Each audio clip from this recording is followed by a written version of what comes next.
Bismillahirrahmanirrahim. Assalamualaikum warahmatullahi wabarakatuh. Waalaikumsalam warahmatullahi wabarakatuh. Alhamdulillahirabbil alamin. Nabi nasta'in ala umuri dunya waddin. Shalatu wassalamu ala asyrofil anbiya'i wal mursalin wa imamil muttaqin wa ala alihi washabihi ajmain amma ba'd.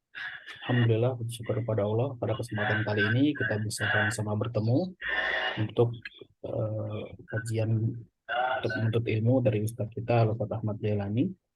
Marilah kita mulai kajian pada pagi hari ini dengan sama-sama membaca basmalah. Bismillahirrahmanirrahim. Bismillahirrahmanirrahim.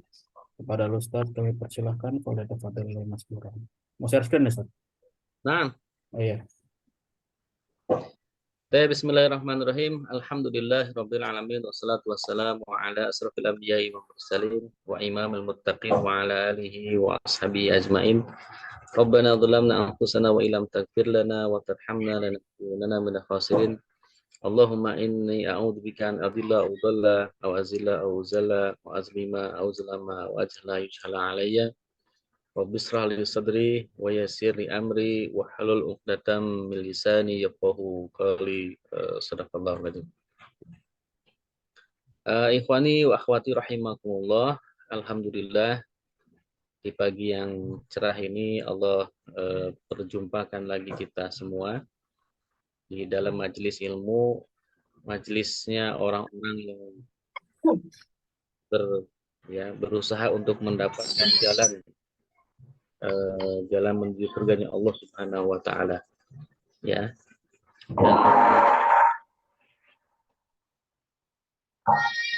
Dan ada musiknya.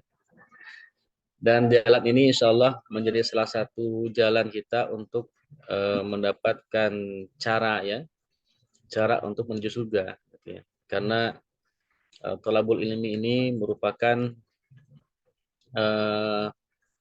bagian daripada kewajiban kita sebagai seorang muslim, ya. Hukumnya fardu ain. Nah, menuntut ilmu itu, ya, terutama yang berkaitan dengan ilmu hal.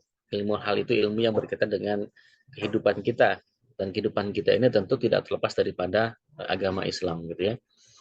Karena setiap amal perbuatan kita ini harus sesuai dengan Islam, ya, harus sesuai dengan apa yang diinginkan oleh Allah Subhanahu wa taala.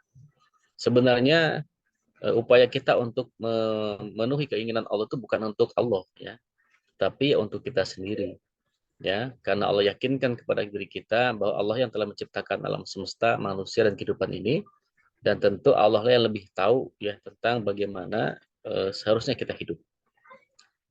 Nah, termasuk salah satu hal yang mempengaruhi kehidupan kita adalah tentang masalah konsep rizki, ya.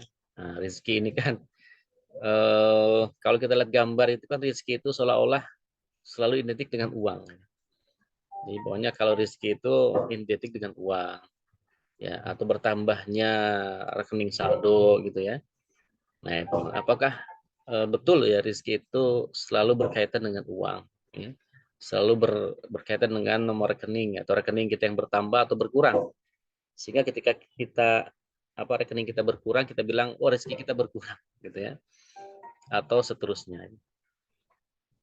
Nah, maka pada hari ini sebagaimana di buku ini kita akan membahas tentang bab atau subbab revisi atas kesalahan pemahaman rezeki. Ya, disebut revisi karena banyak orang yang memahami atau salah kaprah dalam memahami rezeki. Ya, dari mana pemahaman yang salahnya itu? Mungkin kita sering dengar, ya, sering dengar bahwa rezeki itu tergantung pada usaha manusia, ya, sehingga usaha manusialah yang menentukan rezeki. Ya, jadi usaha manusia yang menentukan rezeki. Nah, apakah benar bahwa rezeki itu tergantung pada usaha manusia? Sebentar ya, ini ada yang sedikit mengganggu, ya.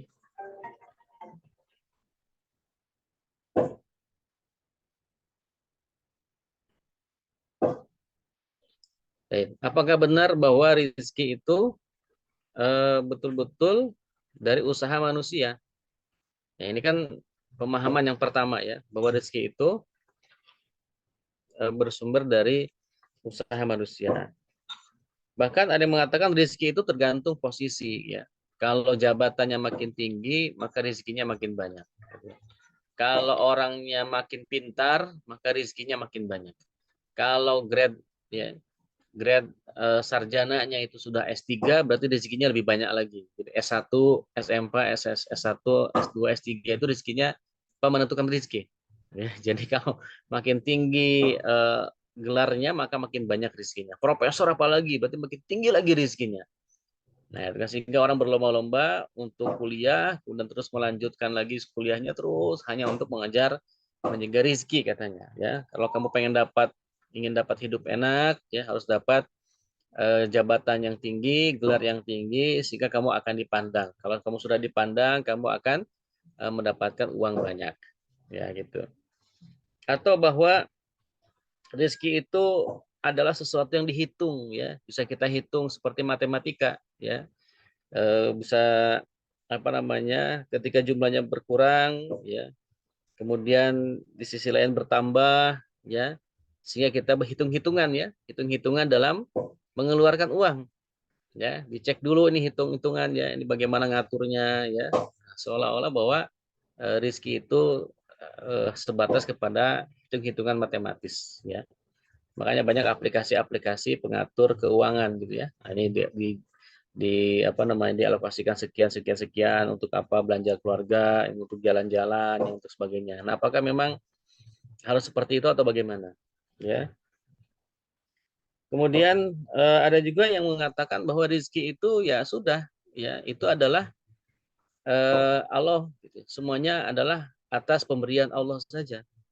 Sehingga tidak ada kewajiban bagi kita untuk mencarinya, berikhtiar. Kita cukup duduk-duduk di rumah saja.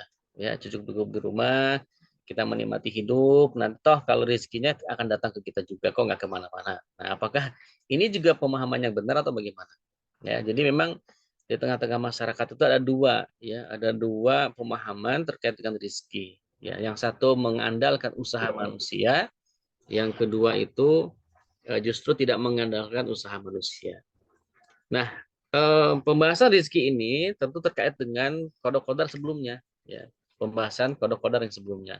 Apakah rezeki itu juga harus mengedepankan akal, ya, artinya harus dengan perbuatan manusia, atau rezeki itu sesuatu yang dipaksa oleh Allah kepada setiap manusia. Berarti kaitannya dengan pemahaman kodok kodar di kajian sebelumnya, ya. Nah, itulah ya kira-kira persepsi-persepsi yang ada di tengah-tengah masyarakat, ya tentang rezeki itu. Dan mungkin sebagian persepsi itu ada di benak kita juga, ya, bahwa rezeki itu ya begitu modelnya. Nah, lalu bagaimanakah rezeki itu? Nah, oke, sebelum ke pembahasan apa itu rezeki, nah pemahaman yang tadi itu mengakibatkan apa? Mengakibatkan kaum muslimin itu menjadi pertama bakhil, ya, karena dia hitung-hitungan tadi sehingga dia menjadi bakhil, pelit, ya, pelit untuk mengeluarkan uangnya, pelit untuk bersodakoh, pelit untuk berinfak, pelit pokoknya mah, ya. Yang kedua, dia menjadi khawatir ketika berjuang, ketika berdakwah, ya, khawatir rezekinya hilang, khawatir kedudukannya habis. Itu dua. Yang ketiga, orang bermotivasi belajar itu artinya untuk mencari mencari pekerjaan, ya, mencari uang gitu, ya. Maka kalau kita lihat di sosmed itu kan banyak ya web-web atau apa eh, orang-orang yang mengajak kita untuk mencari eh, apa namanya belajar, ya, belajar untuk mencari atau mendapatkan rezeki, ya. Apakah belajar apa digital scientist, ya, apa analis gitu, ya, apa marketing gitu, ya, atau belajar membuat web, ya kan ada tuh di Telegram apa di Instagramnya ada habiskerja.com dan sebagainya itu, ya, atau upload video, upload sound, apa upload musik itu dapat uang dan sebagainya, earning, ya, ya. Jadi kita tuh berusaha untuk mendapatkan rezeki tadi, ya, sehingga dia belajar itu hanya untuk itu, ya. Dia tidak peduli dengan bagaimana dirinya, ya, mengelola keluarganya, menghidupi, mendapatkan apa kesenangan ruhaninya, nggak peduli. Yang penting dia mendapatkan uang gitu, ya. Nah, inilah potret, ya, masyarakat Islam zaman sekarang yang dipengaruhi oleh pemikiran yang kapitalis, materialistis gitu. Semuanya dihitung dengan materi, ya. Nah, tentang hakikat rizki, lalu apakah yang menjadi hakikat rizki itu? Ya. Rizki itu hakikatnya kita bisa pahami dari dua. Yang pertama dari sisi definisi secara bahasa. Rizki itu kan dari kata rozako. Ya. Dan rizki ini kan dari bahasa Arabnya. Digunakan dalam bahasa Indonesia juga. Berarti maknanya harusnya sama. Makna rizki yang diambil oleh bahasa Indonesia itu harusnya sama persis dengan makna rezeki dalam bahasa Arab. Gitu ya. Nah, apa itu rizki? Rizki itu kan rizkun. Ya, itu asal kata dari kata rozako. Rozako yarzuku rizkun. Ya, rozako yarzuku rizkun. Yang artinya ato yu'ti i'to. Ya, jadi rozako itu artinya ato. Ya, yu'ti kemudian i'to. Artinya apa? Pemberian. Nah, jadi rizki itu secara bahasa artinya ato, pemberian. Ya, yang namanya pemberian berarti diberi, gitu loh. Berarti diberi, ya, bukan diambil, tapi diberi. Yang namanya diberi berarti apa? Kita diam, ya. Yang namanya diberikan kita diam, pasif. Kemudian ada yang memberikan kepada kita sesuatu. Ya, kita diberi, diam, yang memberikan itu aktif. Nah, jadi rizki itu secara bahasa artinya adalah diberi atau pemberian. Ya. Nah, sedangkan menurut istilah rizki itu apa? Rizki itu apa saja yang dikuasai atau diperoleh oleh makhluk, baik yang bisa dimanfaatkan atau tidak dimanfaatkan. Jadi apa saja yang bisa dikuasai oleh seseorang, oleh manusia, atau oleh makhluk-makhluk yang ada di muka bumi ini, itu berarti rizki. Ya, apakah itu bentuk rizki yang negatif, yang positif, misalkan yang haram, yang halal, apakah itu bisa mendatangkan musibah atau tidak musibah, keuntungan, kerugian, itu semua adalah rizki. Pokoknya apapun yang dikuasai oleh manusia, apapun yang bisa diambil oleh manusia, apa dikuasai oleh manusia atau diperoleh oleh manusia, maka itu adalah rizki. Ya. Nah, definisi ini menjelaskan kepada kita bahwa rizki itu beda dengan hak milik. Ya, beda dengan hak milik. Ya. Kalau hak milik, ingat kalau rizki itu tadi kan diberi, kita pasif, kita menunggu, diberi, namanya rizki. Nah, kalau hak milik itu aktif kitanya. Karena ketika kita berbicara tentang hak milik, berarti ada hukum di sana. Hukum Islam, ya, bagaimana cara kita memiliki sesuatu, itu namanya hak milik. Ya, berarti terkait dengan halal haram, ya kan? Terkait dengan halal haram. Terkait dengan syar'i atau tidak syar'i. Syar'i atau ghairu syar'i. Itu kalau hak milik. Makanya kan dalam hak milik itu banyak cara yang bisa kita lakukan untuk mendapatkan sesuatu, hak milik tadi. Bisa dengan cara yang halal atau dengan cara yang haram.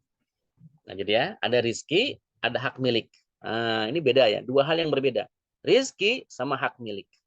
Ya, jadi hakul milki sama arizku.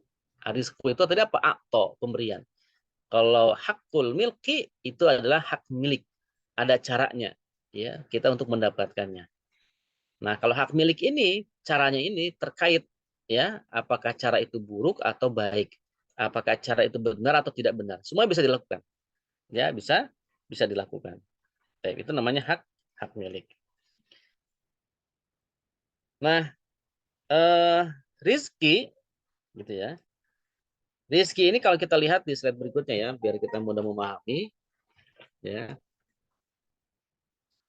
Nah, ini tadi ya, banyak orang memahami bahwa rezeki itu diperoleh hasil usahanya sendiri. Jika orang bekerja keras, ya kemudian menerima gaji itu dianggap dari hasil usahanya. Ini yang ya tadi saya sampaikan. Pedagang yang memperoleh keuntungan dianggap karena hasil usahanya. Ya, dokter yang menerima upah ya itu karena dari ilmunya, ya dari posisi beliau sebagai dokter. Ya, sehingga itulah yang menjadi penyebab datangnya rezeki. Ya. Nah, inilah pemahaman jenis yang pertama tadi, ya, bahwa rezeki itu hasil usaha manusia. Gak ada usaha, gak dapat rezeki. Tanpa usaha, gak mungkin dapat rezeki. Gitu. Nah, apakah pemahaman itu benar? Nah, ini materinya Ustaz Dwi Condro ya. Nah, beliau dosen di ST Hamfara. Ya. Nah, menurut beliau, apakah pemahaman itu benar? Ya, pemahaman rezeki yang tadi bahwa manusia itu hasil usaha kita atau penyebab datangnya rezeki itu adalah usaha kita, ya, ikhtiar kita. Nah, mari kita lihat faktanya ya, faktanya secara mendalam. Oke, jadi rezeki itu ada dua tadi. Yang pertama ada al-hal, ada al-asbab. Al-hal itu apa? Al-hal itu kondisi atau keadaan yang biasanya dapat mendatangkan rezeki. Jadi ada al-hal. Ya. Ini bersifat tidak pasti. Ya. Inilah area yang diusahakan oleh manusia. Jadi manusia berusaha untuk mendapatkan ini. Di al-hal ini adalah kondisi-kondisi yang biasanya bisa mendatangkan rezeki. Ya. Yang disebut tadi dengan hak milik tadi. Nah, jadi ada hak milik. Ya, di dalam hak milik itu ada rezeki. Nah, kondisi-kondisi apa yang bisa mendatangkan rezeki? Biasanya, secara umum, kalau kita lihat itu biasa mendatangkan rezeki. Apakah satu bekerja, kemudian yang kedua adalah berdagang, gitu ya. Kemudian menjalani profesi tertentu, gitu kan. Dan lain-lain. Ini adalah hal-hal atau kondisi-kondisi yang biasanya itu dapat mendatangkan rezeki. Ya, biasanya. Yang namanya biasanya itu kadang-kadang dapat, kadang-kadang tidak kan. Namanya juga tidak pasti, ya kan. Biasanya berarti ada kondisi-kondisi tidak biasa, ya. Bisa saja, ya. Misalkan dia bekerja, ya. Tiap bulan dapat gaji. Dia bekerja sebagai guru misalkan ya. Ada gaji tetap, ada gaji mengajar, ya. Ngajar setiap makin banyak jam mengajarnya makin banyak juga gajinya kan begitu. Menghitungnya banyak. Ini kondisi hal yang secara hitungan matematis itu akan terhitung, akan ada yang didapatkan, ya. Bisa uang, gitu. Rezeki itu kan uang, salah satunya kan uang katanya, atau gaji tadi. Nah, tapi suatu ketika guru ini misalkan sakit, ya, ya ketika sakit kemudian dia cuti sebulan, nah maka uangnya berkurang kan, karena dia tidak mengajar. Dia paling hanya dapatkan gapok saja gaji pokok sebagai karyawan, sebagai guru tetap misalkan, guru yang dicatat sebagai guru tetap oleh yayasan. Sehingga kalau sudah dicatat sebagai guru tetap, dia dapat gaji pokok, mau ngajar tidak ngajar tetap gaji pokok. Tapi masalahnya awalnya dia mungkin bisa dapatkan 5 jutaan atau 6 jutaan, ketika tidak mengajar dia malah mendapatkan 2 jutaan misalkan. Atau 1,5 atau 1 berapa gitu ya, tergantung grade-nya. Kan begitu. Jadi itu kan kadang-kadang itu, kadang dapat full, kadang tidak, ya kan? Kadang setengahnya, kadang malah nggak dapat sama sekali. Nah, ini kan kondisi. Apalagi pedagang, penjual, ya. Penjual itu adalah hal, berjualan itu adalah hal kondisi yang biasanya mendatangkan rezeki. Ya, maka dia jualan tuh. Jualan itu kan tiap hari nggak untung terus, kadang untung, kadang rugi, kadang impas, ya, tergantung kondisi. Ya, tapi biasanya dengan jualan itu orang bisa mendatangkan rezeki.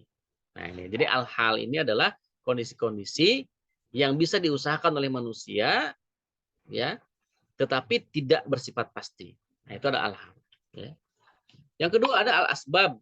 Ya. Al-asbab itu apa? Al-asbab itu adalah bersifat kausalitas, ya, sebab akibat. Nah, ini bersifat pasti. Jadi kalau melakukan A pasti B. Itu namanya al-asbab. Ya, sebab kausalitas. Masalah yang goib bagi manusia hal ini. Kenapa? Kita tidak tahu. Ya, tidak tahu.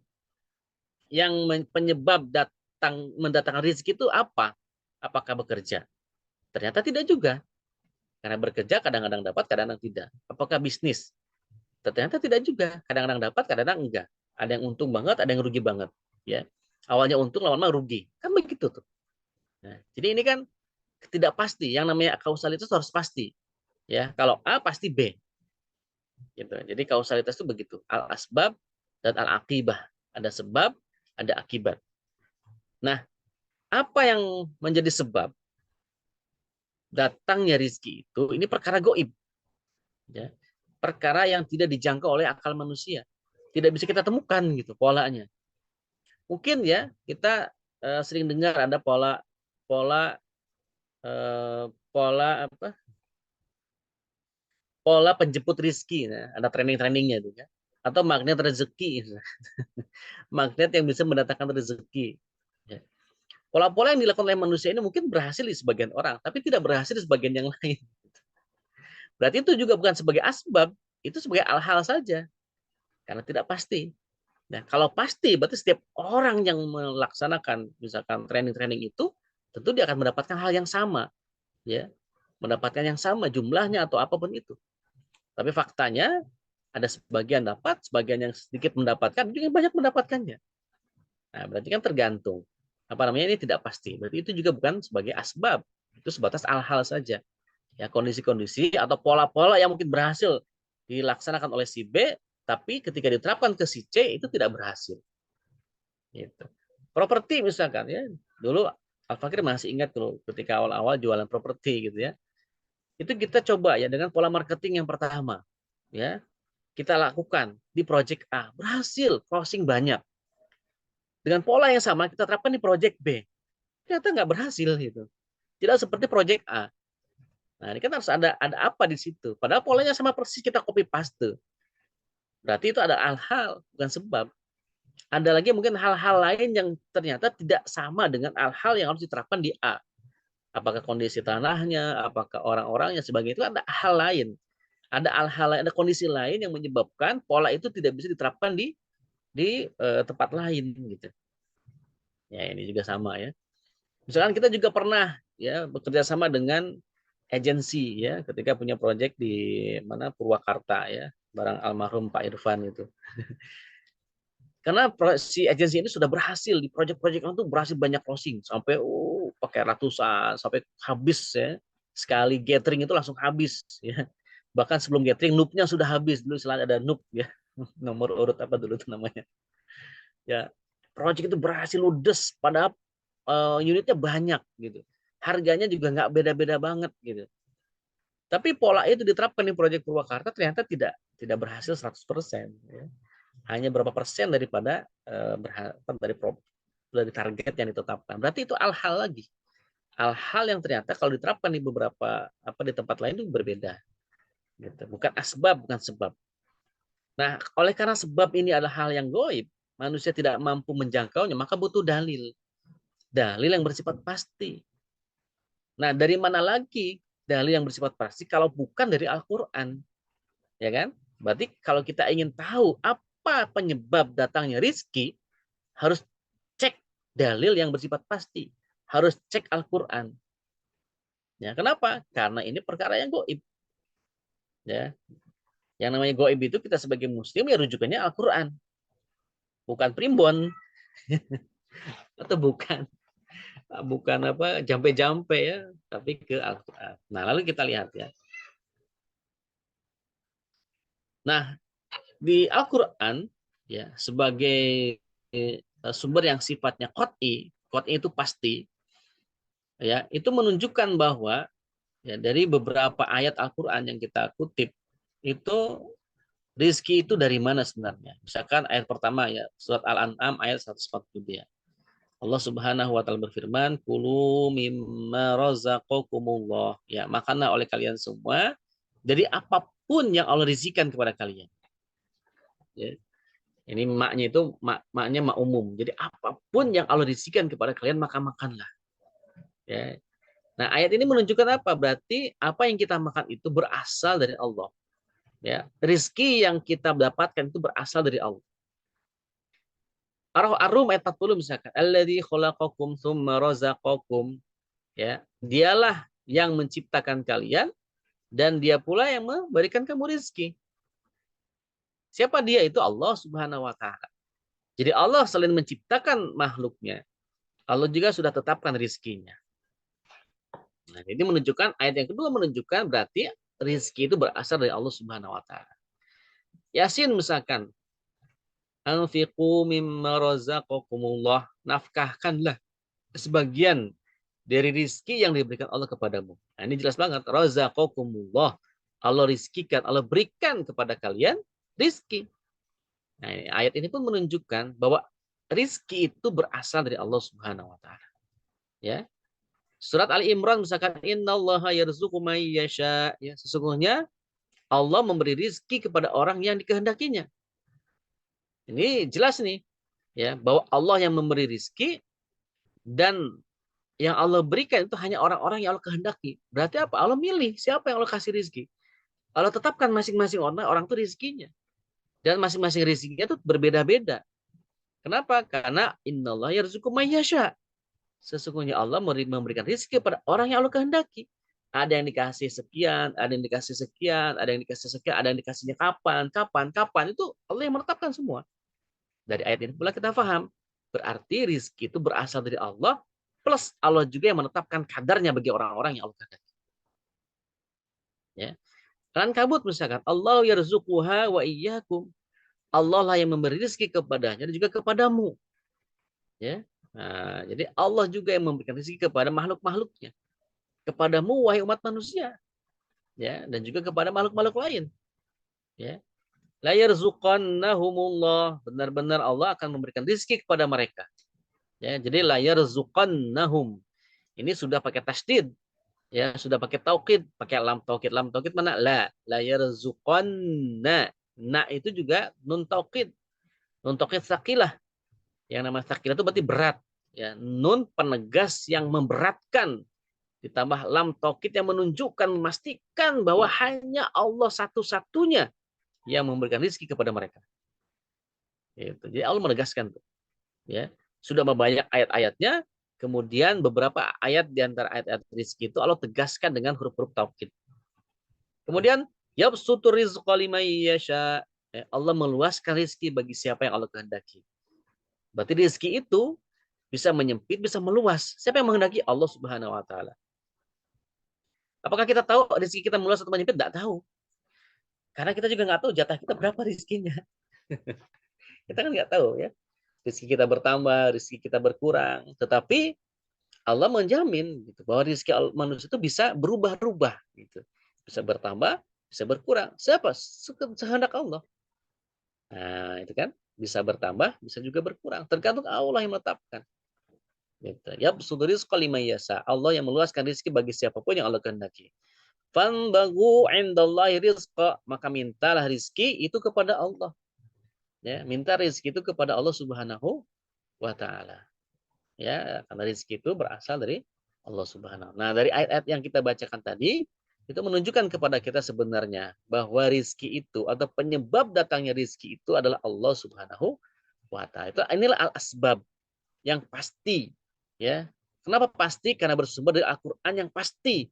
Apapun yang ada di dalamnya pasti benarnya. Sudah kita buktikan di kajian sebelumnya bahwa Al-Qur'an itu adalah kalamullah. Berarti apapun yang ada di dalamnya itu pasti benar, termasuk konsep rezeki. Dalam Al-Qur'an yang pasti tadi dijelaskan bahwa rezeki itu berasal dari Allah Subhanahu wa taala.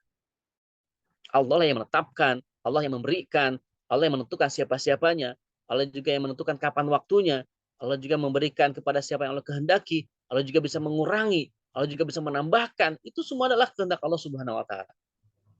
Itu. Nah, berarti rezeki itu betul secara bahasa artinya atau pemberian. Artinya apa? Diberi oleh Allah Subhanahu wa taala. Nah, sampai sini dulu ya, mudah-mudahan bisa paham. Oke. Jadi, sebab datangnya rezeki cuma satu, yaitu Allah Subhanahu wa taala. Bukan yang lain. Hanya Allah yang menyebabkan rezeki itu datang kepada kita. Ya. Dalam hadis yang panjang, ya, ketika Rasulullah SAW menasihati, ya, seorang sahabat Nabi, Ibnu Abbas, ya, di dalam undian ketika naik unta, ya, beliau menyampaikan begini, ya, dengan panjangan awalnya ikhfadillah yahfadka, ya, itu awalnya sampai panjang itu sampai ada satu hadis yang menunjukkan begini, seandainya ada satu kaum yang berkumpul, ya, dan kaum ini akan memberikan sesuatu nikmat kepadamu, ya, tapi kalau Allah tidak tetapkan nikmat itu nyampe, seberapa kuat orang itu ingin memberikan nikmat itu kepadamu, maka nikmat itu nggak pernah nyampe sama sekali. Ya. Nah, jadi seberapa kuat pun kita ingin mendapatkan nikmat tadi, atau rezeki tadi, atau seberapa kuat si kaum tadi, yang namanya kaum kan tidak satu orang, ya, ingin memberikan rezeki itu kepada kita, kalau itu bukan milik kita, bukan rezeki kita, afalnya bukan rezeki kita, maka tidak akan pernah nyampe rezeki itu kepada kita. Gitu. Begitu sebaliknya, seandainya satu kaum itu akan memberikan mudorot, ya, musibah atau kecelakaan kepada kita, tapi kalau Allah tidak menghendaki atau tidak menetapkan kecelakaan pada diri orang itu, maka seberapa kuat orang itu, seberapa kuat kaum itu akan memberikan musibah atau kecelakaan bagi kita, maka tidak akan pernah nyampe kecelakaan itu bagi pada kita. Ini adalah masalah keyakinan. Ya, ini masalah hati. Rizki pun juga masalah hati. Ya, jadi masalah akidah.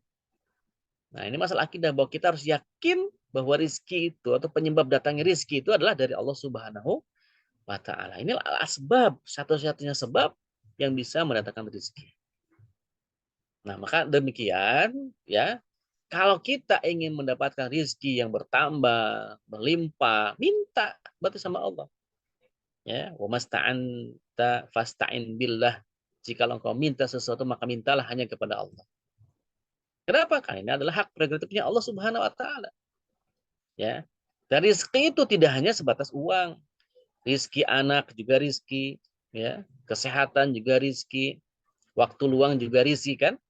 Dalam hadis Rasulullah kan ni'matani magbunun, ya kasirum minan nas, ya. Jadi dua nikmat yang itu dilupakan oleh kebanyakan manusia, ya. As-sihhatu wal farag, yaitu nikmat sehat dan nikmat waktu luang. Ini pun juga rizki. Ya, Allah sudah berikan kepada kita kesehatan, tapi kemudian kita tidak memanfaatkan kesehatan itu untuk kebaikan. Allah juga sudah beri kita waktu luang, tapi kita tidak manfaatkan waktu luang untuk kebaikan. Malah kita gunakan untuk hal yang sia-sia.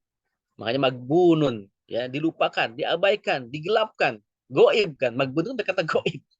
Goba itu ya hutan, ya. Goba itu goib, hilang, ya, dilupakan, dihilangkan, diabaikan, ya, oleh manusia itu. Itu nikmatan. Ini adalah salah satu bagian daripada rezeki. Termasuk juga jodoh. Jodoh itu bagian daripada rizki. Ini memang rahasia Allah Subhanahu wa Ta'ala. Nah, karena ini rahasia, goib, maka kalau kita ingin menambah rizki, maka mintalah kepada Allah Subhanahu wa Ta'ala.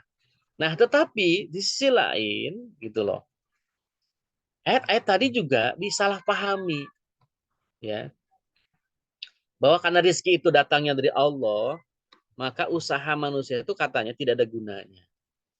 Ya, manusia cukup hanya berpasrah saja sama Allah. Nah, ini memunculkan sikap yang kedua nih ternyata ya.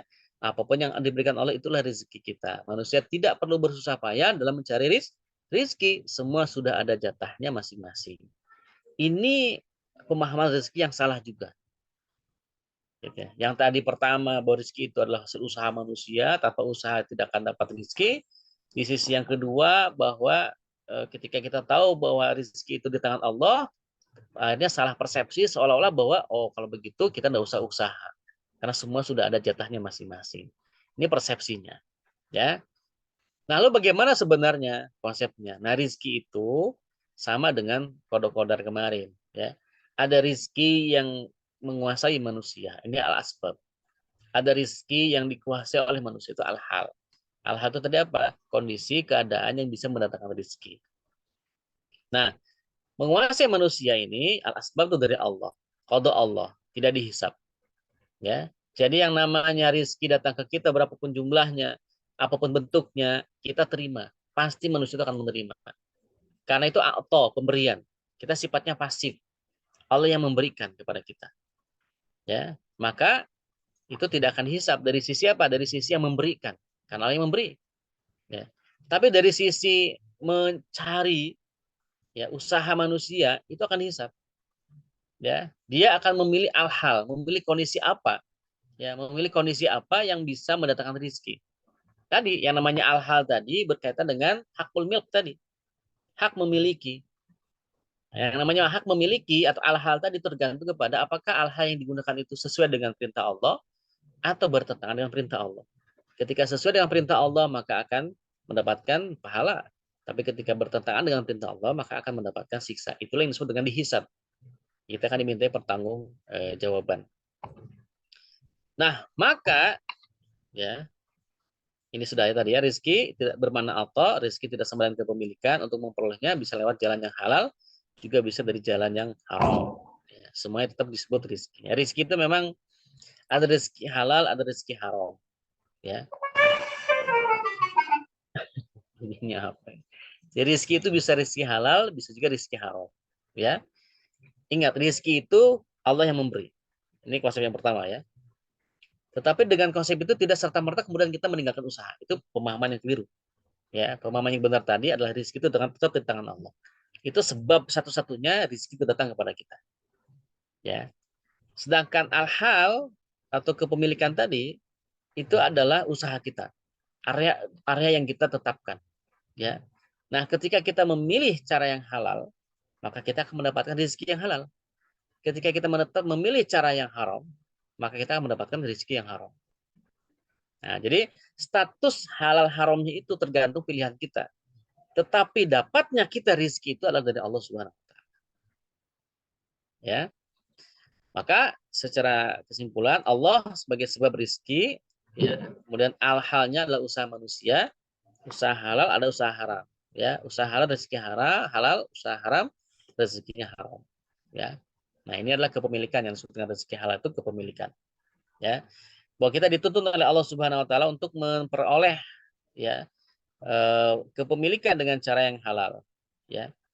Ada 7 cara, ya, 7 cara, 7 pintu dalam Islam kita bisa memperoleh sesuatu yang halal, ya, memperoleh kepemilikan yang halal. Nah, 7 cara itu dituliskan oleh Syekh Taqiyuddin Al-Nabhani di kitabnya Nijmul Iqtisadi fil Islam, ya. Yang pertama, kita bisa memperoleh memiliki barang secara halal atau memiliki sesuatu secara halal. Yang pertama adalah dengan cara bekerja, ya. Bekerja itu merupakan salah satu cara untuk mendapatkan rezeki yang halal, ya, untuk memperoleh atau melakukan hal yang bisa mendatangkan rezeki yang halal itu adalah yang pertama adalah bekerja. Ya, bekerja di tempat yang halal tentunya, ya. Bekerja di tempat yang halal, kemudian juga usahanya halal, barang yang diusahakan juga halal. Yang kedua adalah dengan cara syarikah. Syarikah itu adalah dengan cara membuat syirkah, membuat usaha bareng, ya. Apakah abdan, apakah inan, apakah mudorobah, ya. Tetapi ini juga akadnya harus benar, kemudian objek yang diakadkan juga harus halal. Ya. Ini syirkah. Syirkah adalah yang kedua, cara untuk mendapatkan rezeki. Yang ketiga adalah dengan cara samsaroh. Ya. Samsaroh itu menjadi maklar. Nah, jadi agensi itu ya salah satu yang diperbolehkan. Selama yang diperjualbelikan adalah yang halal. Ya, akadnya juga halal. Agensi, makelar, ya. Samsaroh itu, simsar. Ya. Kalau diurutannya sebenarnya yang pertama tadi simsar dulu, ya, samsara dulu, ya, karena samsara itu kan nggak punya modal, dia nggak punya modal banyak, paling modal HP sekarang, ya, tapi dia bisa mendapatkan untung yang besar, itu menjadi samsara, ya. Jadi 3, yang keempat itu dengan cara mendapatkan daulah, ya, dari subsidi negara memberikan sesuatu kepada warga negaranya. Yang kelima ada ihyaul mawat, ya, menghidupkan tanah yang mati, itu juga berhak dalam Islam, boleh, ya. Jadi ada tanah yang nganggur, ya sudah 3 tahun minimal tidak dikelola oleh pemiliknya. Dalam Islam itu boleh dieksekusi oleh pemilik lain dengan izin negara. Nah, nanti negara yang mengatur regulasi. Jadi negara itu akan memantau siapapun yang punya tanah. Kalau tanahnya itu tidak dikelola dengan baik selama 3 tahun, dalam pengertian dianggurkan begitu saja, tidak produktif, maka negara akan berhak mengambilnya dan diberikan kepada orang lain agar dikelola. Gitu. Jadi ini Islam ini, sehingga tanah itu bisa dimanfaatkan, produktif gitu, tidak malah pasif, ya, tidak bisa diusahakan apa-apa. Makanya kalau kita punya tanah itu 3 tahun itu jangan sampai nganggur, ya, harus ada usaha, ya, bisa kita buat apalah di situ, ya, disewakan tanah itu, ya, sebagainya agar tanah itu bisa produktif, ya. Ihyul mawat. Yang keenam adalah dengan cara waris, ya. Waris ini juga salah satu cara untuk mendapatkan atau al-hal mendapatkan rizki, ya. Kemudian yang ketujuh itu adalah hibah, ya, pemberian, ya, pemberian dari orang tua kah atau dari siapapun, ya, hibah. Dan yang ke-8 ada hadiah, ya. Hadiah juga itu cara untuk kita mendapatkan kondisi untuk mendapatkan rezeki tadi. Nah, ini adalah ada 8 atau 9, ya, 8 cara, ya, dalam Islam yang diperbolehkan selama barang yang dimiliki atau yang akan dimiliki itu barang yang halal. Nah, itu adalah untuk mendapatkan rezeki yang halal. Nah, kesimpulannya dari gambar ini bahwa Allah itu satu-satunya sebab yang bisa mendatangkan rezeki. Nah, itu, ya, itu dari sisi keyakinan kita tuh, dari hati itu. Kita harus yakin betul bahwa Allah lah yang memberi rezeki. Satu-satunya yang memberikan rezeki. Tapi hal ini adalah kondisi. Ya, kondisi di mana manusia itu berhak memilih, punya pilihan. Apakah dia mau berusaha dengan yang halal atau berusaha dengan yang haram. Ketika dia berusaha yang halal, dia akan dapatkan rezeki halal. Kalau dia berusaha dengan usaha yang haram, maka rezekinya juga rezeki yang haram. Ini adalah pilihan. Maka eh, pilihan manusia untuk memilih hal apa untuk mendatangkan rezeki itu akan hisab. Itu akan dihisab. Ya, apakah dia dengan usaha yang benar atau tidak benar. Nah, maka pemahaman rizki ini itu juga berkaitan dengan ketawakalan kita, ya, bahwa rizki itu dalam dua lingkaran manusia, ya. Kita ingat bahwa tawakal itu kan kita keluarkan tawakal itu sebelum kita melakukan sesuatu, selama kita melakukan sesuatu sesudah ikhtiar. Jadi tawakal itu dari awal sampai akhir, ya. Fa idza azamta fatawakkal 'ala Allah. Apabila kalian berazam, tuh dari mulai dari azam saja kita sudah harus bertawakal sampai ke akhirnya. Nah, dari situ maka rizki itu ada area yang menguasai manusia, ada area yang dikuasai manusia. Nah, kesimpulannya apa? Ketika ada di area yang menguasai manusia, maka kita harus yakin, memiliki keyakinan yang 100% bahwa rizki itu berasal dari Allah. Ya, ini poin yang pertama yang paling penting, ya. Bahwa kita harus yakin rizki itu di tangan Allah. Rizku biadillah, ya, bahwa rizki itu di tangan Allah. Ya. Dan rizki yang di tangan Allah itu senantiasa abadi sampai hari kiamat. Tapi kalau rizki yang di tangan kita itu kan nggak abadi. Cepat habis kalau di tangan kita itu. Gajian di awal bulan di pekan pertama udah habis lagi. Ya kan, udah banyak kebutuhan ini itu sebagainya itu kan. Itu kan kalau di tangan kita. Tapi kalau di tangan Allah itu banyak. Makanya kita mintalah sama Allah untuk mendapatkan rezeki. Ya. Kemudian yakin bahwa Allah akan selalu membantu kita. Ya. Siapapun dia, selama dia membantu agama Allah, maka Allah akan bantu dia. Ya. Allah, siapapun yang menolong agama Allah, ya, maka Allah akan membantu dia. Ya. Kemudian kalau kita misalkan selalu memudahkan urusan orang lain, maka Allah juga akan memudahkan kita. Ya. Ketika kita bisa menyelesaikan kesulitan orang lain, maka Allah juga akan memudahkan kesulitan kita. Jadi dari sini kalau kita lihat, apapun yang kita lakukan, ya, selama itu memberikan kebaikan buat orang lain dan juga sesuai dengan apa yang Allah perintahkan, itu akan berbalik kepada kita semua. Nah, jadi kita tuh tidak gratis gitu. Setiap amalan itu ada bayarannya. Ya, setiap amalan kita ada bayarannya. Kalau amalannya itu baik, Allah kemudian ridho dengan amalan kita, maka akan ada dibayar oleh Allah Subhanahu wa taala. Ya, ada hadis yang menarik, ya. Hadis ini luar biasa, ya. Hadisnya itu saya dapatkan ketika mengajar hadis di anak-anak santri. Jadi hadis ini hanya berkaitan dengan ucapan, dengan kata. Kata ini itu ada balasannya, ada bayarannya. Coba. Hanya sekedar kata, satu kata saja. Itu Allah bayar. Ya. Apa hadisnya? Hadisnya itu begini. Innal abda, sesungguhnya seseorang hamba, baik laki-laki atau perempuan, ya layatakallamu, sungguh dia berbicara, ya bikalimatin, dengan satu bil kalimah, dengan satu kalimat saja. Kalimat itu dalam bahasa Arab kata, ya, dengan satu kata saja. Kemudian min ridwanillah, tapi kata ini itu Allah ridhoi. Kata yang kita keluarkan itu dari lisan kita Allah ridhoi kata ini. Ya. La yulqilaha balan, tetapi orang yang berbicara itu nggak menyadari akibat dari apa yang diomongin ini. Tidak menyadari, tidak tahu kata yang muncul dari mulutnya itu berakibat apa buat orang lain, nggak nyadar dia. Pokoknya dia nggak tahu, bahkan mungkin maknanya juga nggak tahu. Ya, maknanya juga nggak tahu. Ya, tapi dia ngucapin aja. Ya, ngucapin aja. Ya, maka kata Allah Subhanahu Wa Taala, ya kata Rasulullah SAW dalam hadisnya, ya ketika seorang hamba itu berbicara satu kata, ya, dan kata itu Allah ridhoi, padahal dia tidak mengerti apa maksud kata itu dan tidak memikirkan akibat dari apa yang disampaikannya, ya, maka kata Rasulullah SAW, fayarfa'uhullahu biha darajatin. Oh, masya Allah, Allah bayar satu kata ini dengan Allah angkat derajatnya beberapa derajat. Bayangin, biha itu dengan satu kata Allah angkat bukan satu derajat, tapi darajatin, beberapa derajat. Masya Allah. Allah membayar kalimat yang kita ucapkan kepada orang lain, kata yang kita lepaskan dari lisan kita, dan kebetulan kata itu Allah ridhoi. Gitu loh. Ya, mungkin karena kita biasa berzikir, ya, biasa mengeluarkan kalimat thayyibah, karena kebiasaan, sehingga kalau kita kaget pun, gitu ya, ada kan orang latah gitu ya, keluarnya kalimat yang baik, gitu. Astagfirullahaladzim, astagfirullahaladzim, astagfirullahaladzim, la ilaha illallah, la ilaha illallah, misalnya begitu. Ya, ini masya Allah ya ini. Tapi ingat ada sebaliknya itu hadis itu, ada lanjutannya. Apa lanjutannya?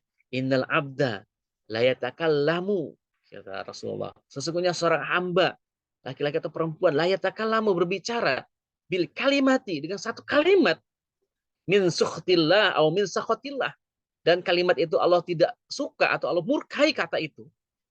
Allah murkai kata itu, tidak pantas diucapkan oleh seorang muslim kata itu, ya. Nah, yulkilah habalan, dan dia memang nggak tahu ucapannya itu, dia nggak nyadar dia ngomong itu. Ya, orang tuh nggak nyadar gitu. Kalimat ini maknanya apa dia juga nggak tahu. Kata ini buat maksudnya apa juga nggak tahu. Akibat dari kata ini juga dia nggak paham. Tapi diucapkan oleh dia. Ya, nah, maka apa jawabannya Allah? Bagi jawaban Rasulullah untuk orang yang seperti ini, ya maka yahwi biha, ya, fi jahannam. Allah akan lemparkan dia dengan satu kata ini ke neraka jahanam. Masya Allah ya. Jadi semuanya itu ada bayarannya gitu. Ya, semuanya ada bayarannya. Ketika kita berbuat baik, Allah bantu, Allah kasih balasannya, baik di dunia ataupun di akhirat. Jadi tidak ada yang apa namanya, tidak ada yang tidak ada bayarannya di muka bumi ini. Semua amalan kita akan dibayar oleh Allah Subhanahu Wa Taala. Nah, makanya kemudian kita harus hati-hati berbicara ya.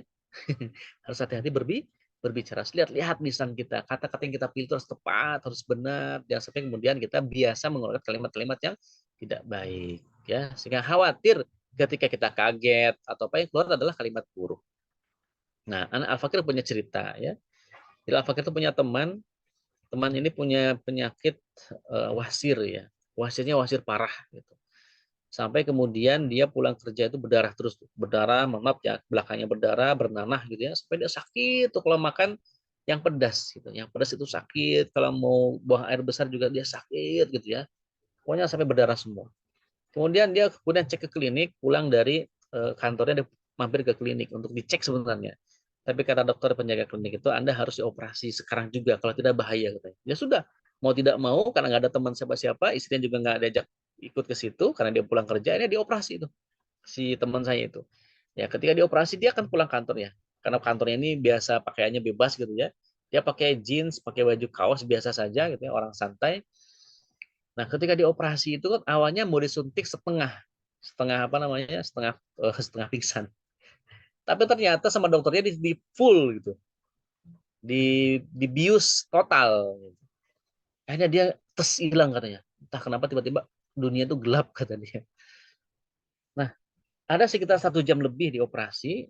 Setelah itu dia sadar lagi. Ketika sadar, dia manggil suster, suster, suster, saya di mana ini? Oh, tenang Ustadz, Ustadz ada di rumah sakit. Dokter juga datang. Oh, alhamdulillah Ustadz ya sudah bangun ya, sudah siuman ya, alhamdulillah Ustadz. Teman saya tuh bingung loh, kok saya dibilang Ustadz gitu. Padahal saya tidak pernah mengenalkan diri saya Ustadz. Pakainya juga saya nggak tampang Ustadz, tapi kok dibilang Ustadz gitu ya.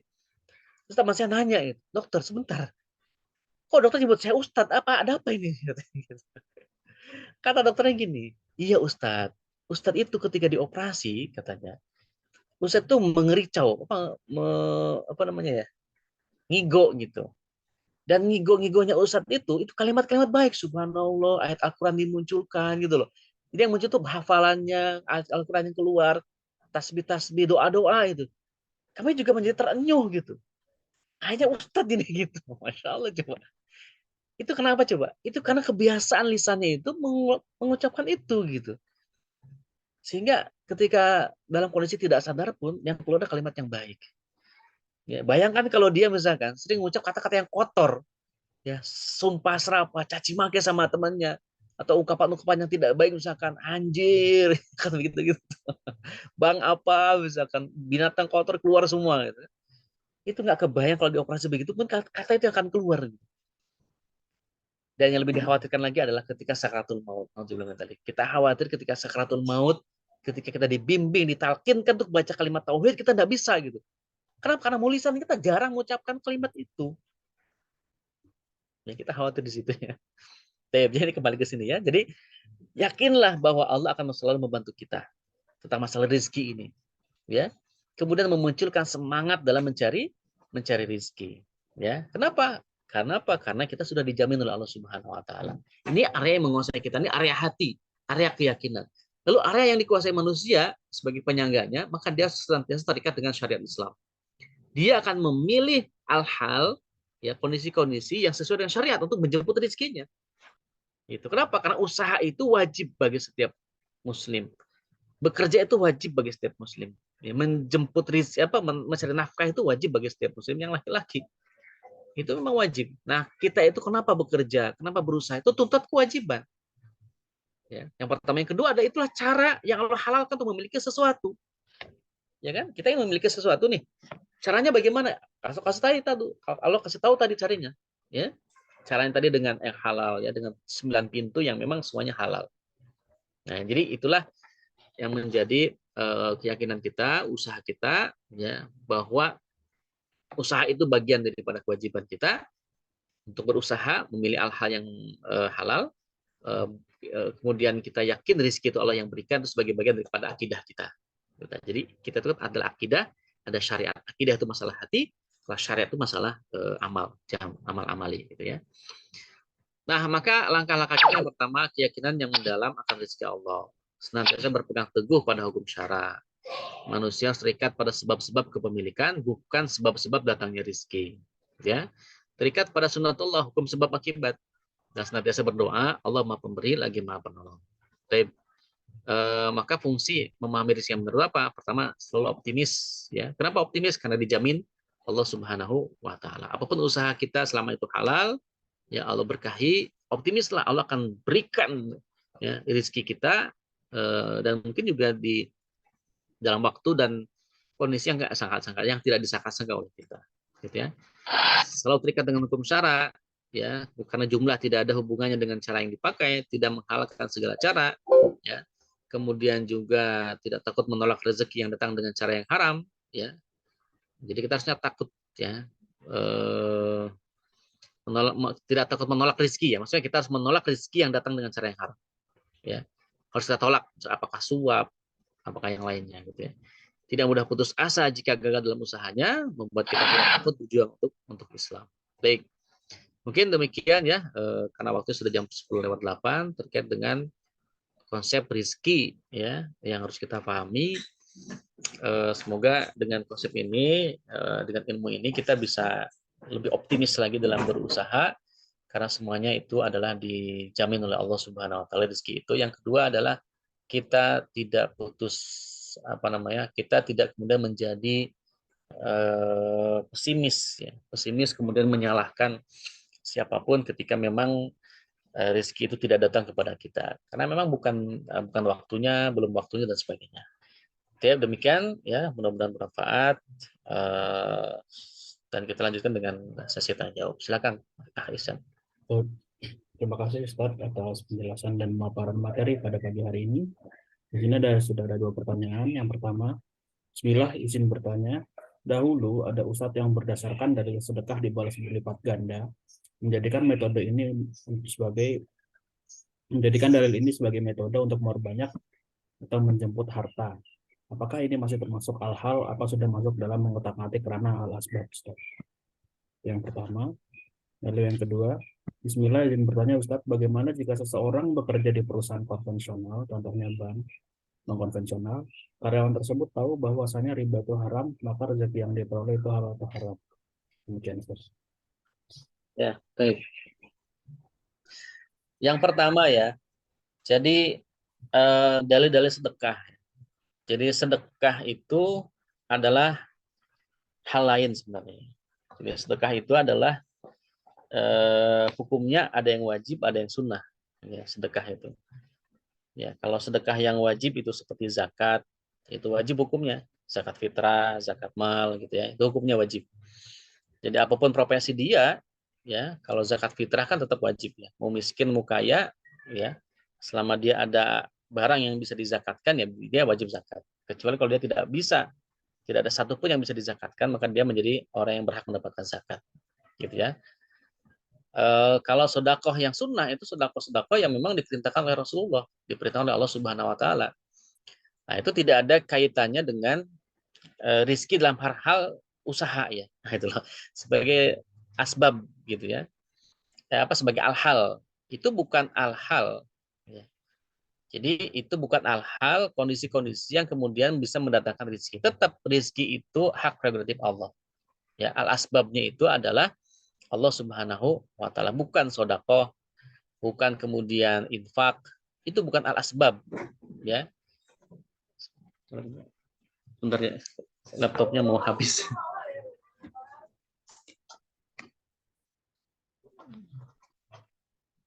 Udah salah.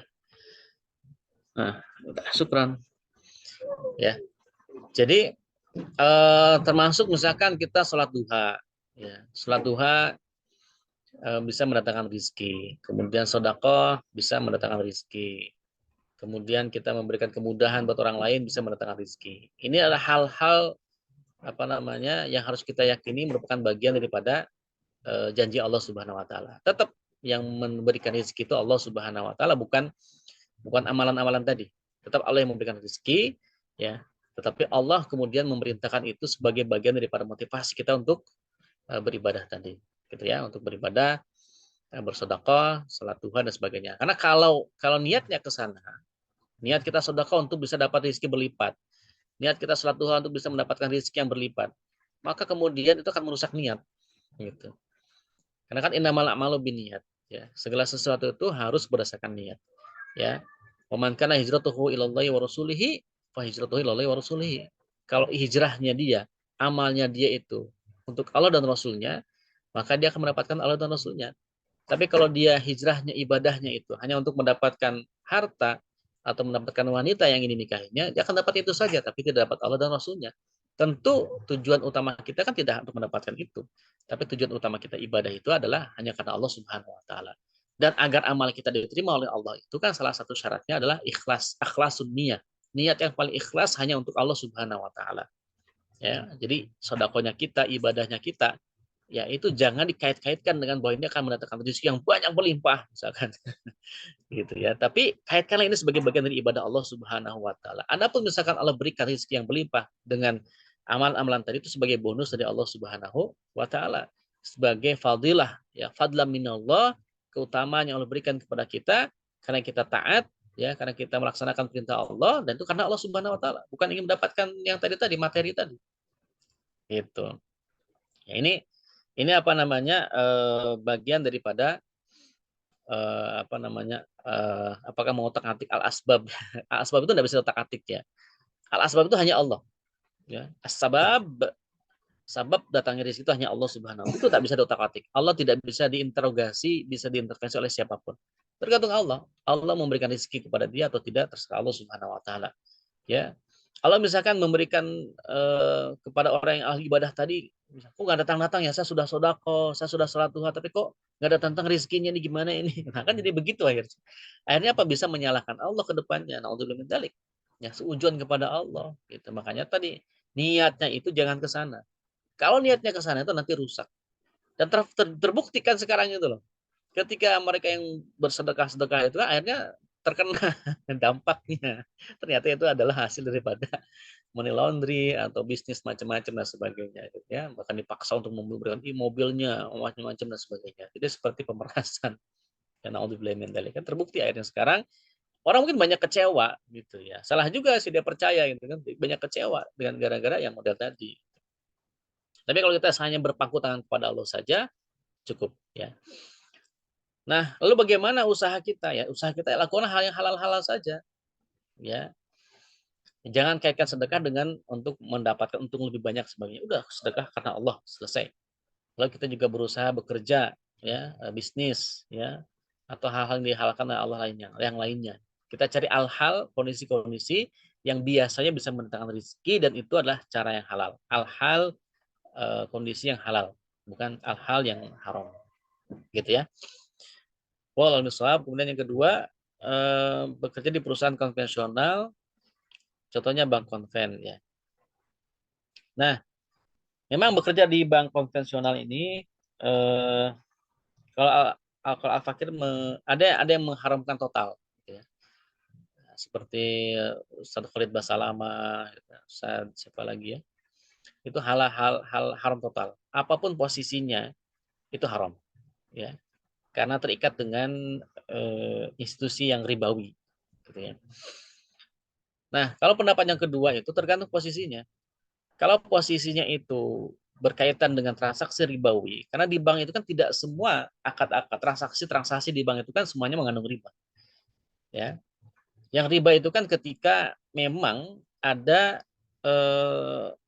transaksi riba, misalkan ada pinjaman, ya, pinjaman kemudian dikembalikan dengan bunga seberapa persen gitu, atau ada, kan bank itu kan cuma dua fungsinya, ada funding sama financing, ya. Bank itu cuma dua, funding mengumpulkan dana dari masyarakat, funding, financing itu pembiayaan.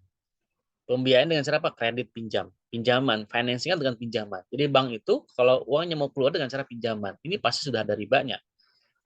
Nah, aktivitas itulah yang mengandung riba. Maka siapapun yang terlibat dengan aktivitas itu terkena dosanya. Siapa saja yang terlibat dengan itu? Yang pertama, yang mencatat, yang meminjam riba, yang memberikan riba, dan saksi.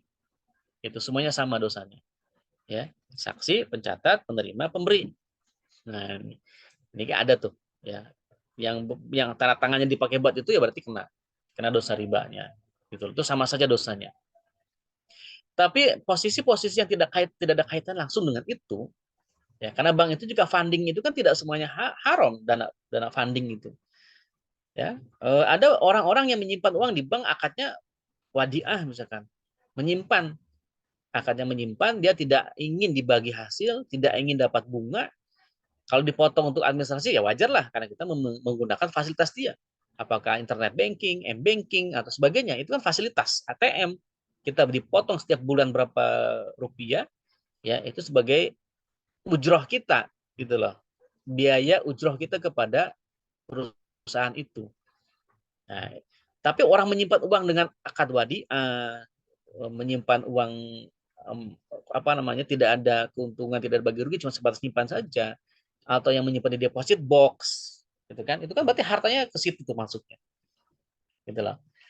Nah, ada orang yang bekerja di situ yang tidak ada kaitan dengan aktivitas riba tadi, seperti misalkan tukang sapu, ya, kemudian security. Sekarang ikut-ikutan ya, kalau dulu mah cuma jagain doang, kalau sekarang security ikut-ikutan kayaknya, suka jadi orang yang nunjuk-nunjukin gitu, ini gitu cara-caranya, ya itu termasuk gitu. Ya, tapi kalau security tukang bersih-bersih kan dia cuma bersih doang gitu, gitu. Atau tukang masak kalau ada masaknya, atau orang-orang yang mentraining ke kapasitas manajemen misalnya, tidak ada kaitan dengan riba, maka menurut pendapat yang kedua ini boleh profesi itu, ya. Nah, jadi Al-Fakir lebih sepakat dengan yang pendapat kedua, karena akad itu kan seperti ini, akad itu seperti bawang yang ada lapis-lapisannya gitu. Nah, tidak semua transaksi itu kan menjadi haram. Ada bagian-bagiannya mana yang haram, mana yang tidak gitu. Maka kita tidak boleh beraktivitas yang haram ini. Kalau yang masih halal maka boleh-boleh saja. Gitu. Nah, ini ya. Jadi kalau sifatnya bank tadi seperti itu modelnya, wallahu a'lam bishawab.